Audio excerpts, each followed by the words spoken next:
All right, sir, you're Lively Stratton. Yes, ma'am. And this is 19-33601. Mr. Stratton is charged with capital murder of multiple persons. Mr. Bradford has filed a writ asking for a bail reduction. I think we talked about this and reset it so that the state could bring any witnesses, and then I would make my decision. Mr. Bradford, do you have any witnesses? Yes, we call Lively Stratton for the purposes of this hearing only. Best you can, sir. Please raise your right hand. Do you swear or affirm the testimony in this hearing will be the truth, the whole truth, and nothing but the truth? Yes, ma'am. Thank you. Go ahead, Mr. Bradford. Can you state your name for the record? Lively Stratton. And Mr. Stratton, you are the defendant in this case, is that correct? Yes, sir. And what is your bond currently set at? I think after the appeal, I don't think my bond was ever set. So it's your understanding that you have no bond at this time? Yes, sir. What was your bond set at prior to your trial? I think it was $1 million bond. Okay. And prior to this incident, have you ever been convicted? Well, you hadn't been, this conviction was overturned by the Court of Criminal Appeals, correct? Yes, sir. And prior to this incident, were you ever convicted of any crimes? No, sir. Where did you live at the time? In Beaumont. In Beaumont, and did you have a job? Yes, sir. Okay, how long have you been incarcerated? Going on 7 years. 7 years? And then, so do you have any substantial savings or any monies that you have collected? No, as far as my bond, everything would be no contributions from like from the family. And if the judge were to set a $250,000 bond, do you think it's possible that you had family members and friends that could make that amount? It'd be a stretch, but I think it'd be possible. Pass away. Any questions? Mr. Stratton, tell me about the means that your family has. What do your parents do? What kind of assets do they have? What kind of income do they have? Well, my mom, she gets Social Security disability. My uncle, he's been a professor for the last 30 years.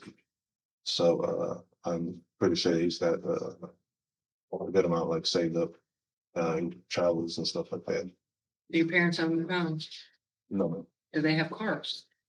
Does your uncle own his home? He probably does as well. And he's a professor at Lamar? No, no, he lives in another state. So would you agree with me that amongst the members of your family, you have considerable means to try to post a bond? I wouldn't even say considerable because I mean, my uncle is really like kind of tight as far as his money wise. So it'd just be even if he feels like doing it for me. I don't have anything for you, Judge. All right, thank you. Any other witnesses? That's all I have, Judge. Ms. Melfino? Judge, I would call Detective Coffin. Good morning, sir. Would you please raise your right hand? Yes. Do you swear or affirm the testimony you're going to give in this hearing will be the truth, the whole truth, and nothing but the truth? Thank you. Go ahead. And before beginning, Judge, I asked the court to take judicial notice of the trial that you presided over some years ago, which gave you obviously a very good insight into the totality of the circumstances and the facts involving this case, and that there were 4 victims of this case. So just ask Detective Coffin, would you state your name for the record? My name's Frank Coffin. And were you one of the lead detectives on the case State versus Lively Stratton? Yes, ma'am, I was. And that involves the homicide of 4 individuals here next to Lamar campus here in Beaumont, Jefferson County. Yes, ma'am. And you were involved heavily in the trial process, preparation, et cetera, and you know what came before the court. Is there anything that you would like to add for Judge West's consideration with respect to a bond being set for Lively Stratton? Well, Judge, I don't know that I nor Beaumont has seen a murder like this before, where 4 people were gunned down so close to a college campus, so carelessly, so quickly.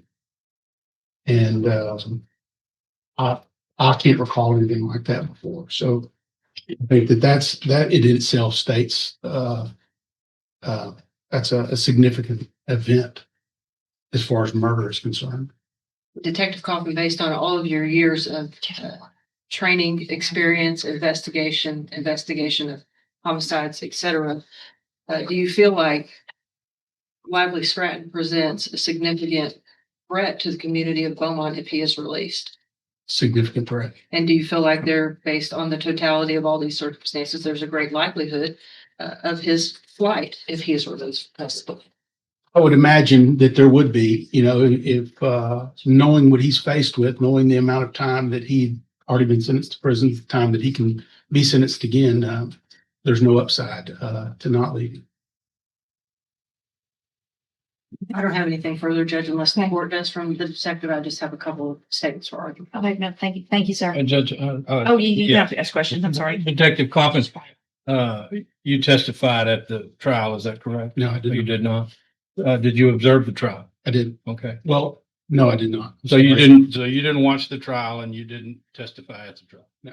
Okay, so you don't know what happened at the I was not there for the day to day, but I do know what happened. I was here at the courthouse helping prepare with evidence, with witnesses, but you didn't watch the testimony, did you? with interviews. I did not watch the individual testimony. Were you aware that the jury found that two of the victims evidently that they didn't convict him of killing the two guys with the knives? They convicted the two guys without weapons. Were you aware of that? I'm not aware of the details of how many people or of how he killed each person. No. Okay. That's all I have. Anything else? No, Judge. All right. Thank you, sir. Thank you, ma'am. Ms. Malvino?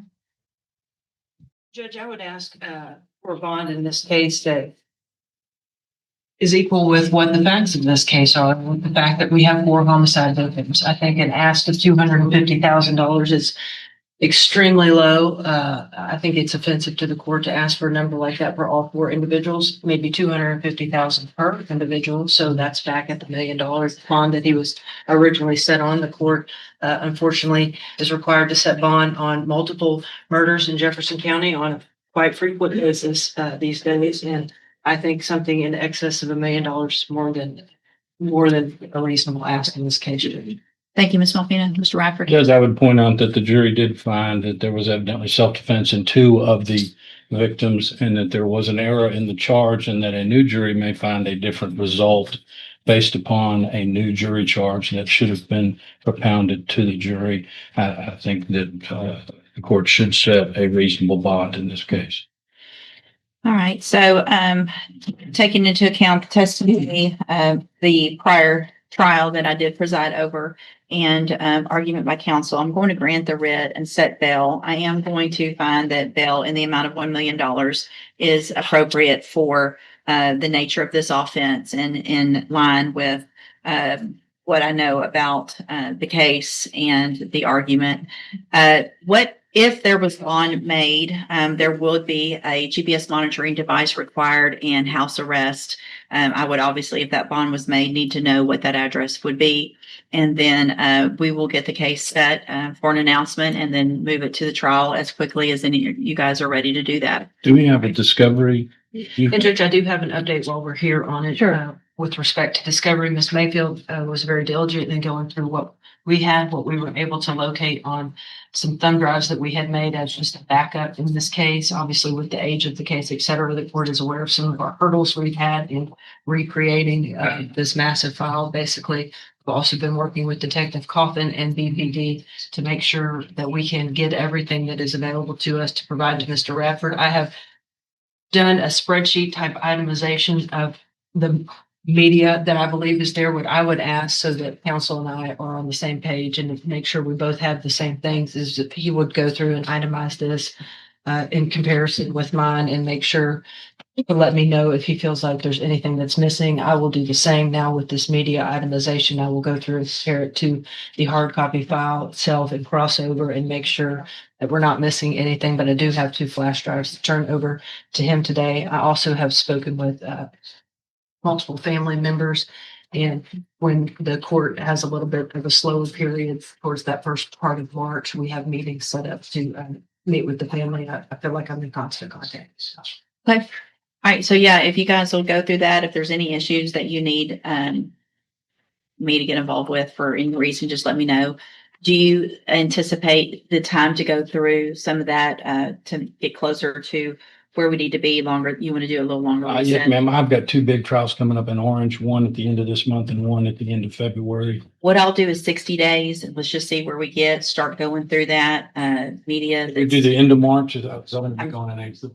Whatever 60 days is, or make sure you have a vacation letter on file and we'll work around that and start going through it in the meantime so that when we get here, you've at least gone through and we know it better where we are on the media and the discovery and things like that. Yes, ma'am. Okay. Thank you, Judge. All right. You can go back with the bailiff.